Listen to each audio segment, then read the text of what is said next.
ke Polres Selatan ini?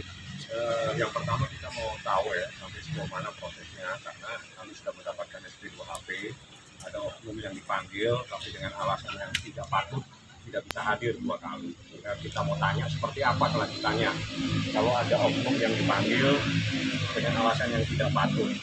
Yang kedua, saya mendapatkan informasi ada keterlibatan oknum anggota kepolisian di dalam persoalan.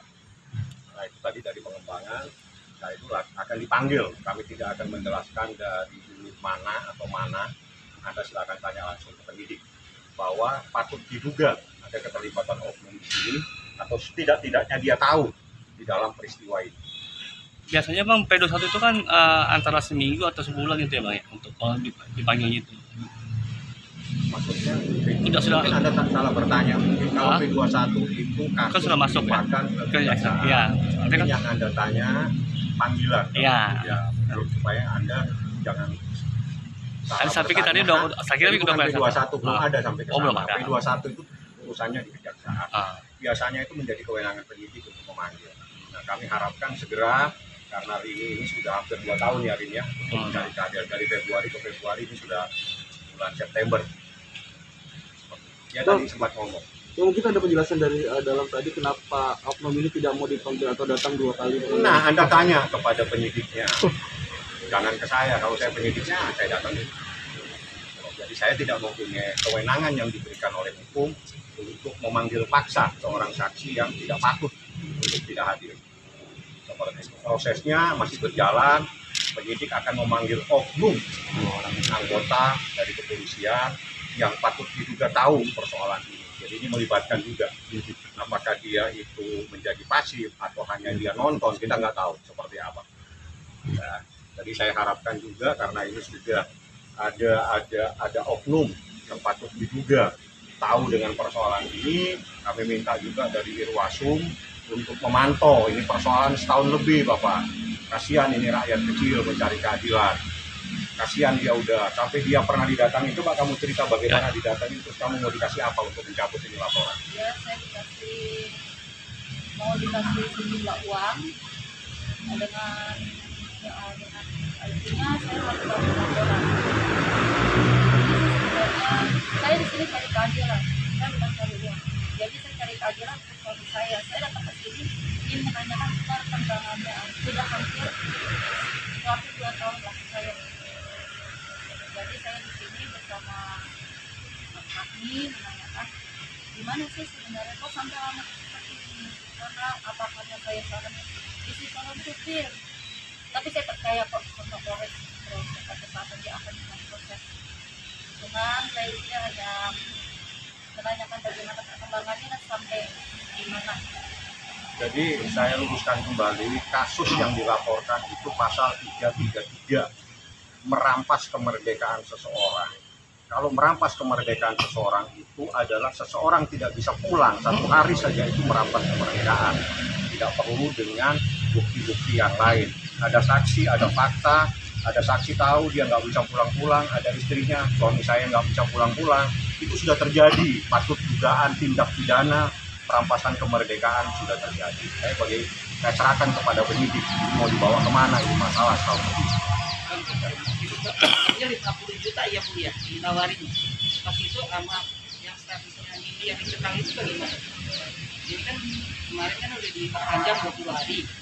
Sekarang kan udah lewat nih Bang. Iya. Nah itu bagaimana kan? Tanya ke dalam yang nyekal. Kalau saya yang nyekal, saya cekal terus. Kalau yang 50 itu bagaimana? Yang 50 juta itu gimana ceritanya? Kamu didatangin siapa? Kalau kamu ditawarin 50 juta gimana ceritanya? Saya didatangi seseorang yang mengaku temannya. Saya diiming-imingin sejumlah uang, terus suami saya dikasih pekerjaan,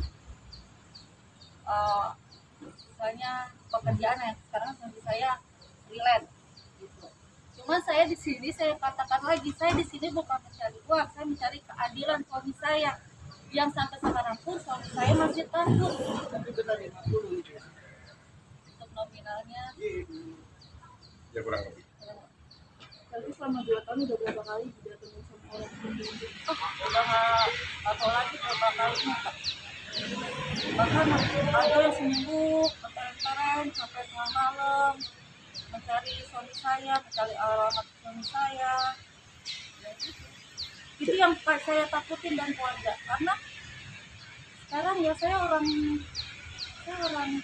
susah, saya orang yang awam, didatengin orang yang nggak jelas, otomatis saya dan keluarga, terutama anak-anak saya, ya takut lah mbak. Nggak mungkin kita berani atau gimana, namanya kita nggak kenal, apalagi mencari suami saya, yang jelas-jelas suami saya itu pernah trauma dengan kejadian ini. Ya, seperti itu. Intinya di sini saya mencari keadilan. Saya ingin mencari keadilan untuk suami saya. Banyak berubah suaminya, ditanya saja perubahannya seperti apa. Iya. Karena setiap sore itu kadang sakit ya, error ya. Jujur ya, kalau sampai sekarang, kalau di sini sering.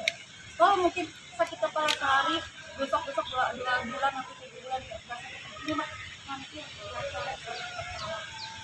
dan masalah traumanya jadi datang di rumah takut sendiri sampai sekarang masih jadi menghambat pekerjaan.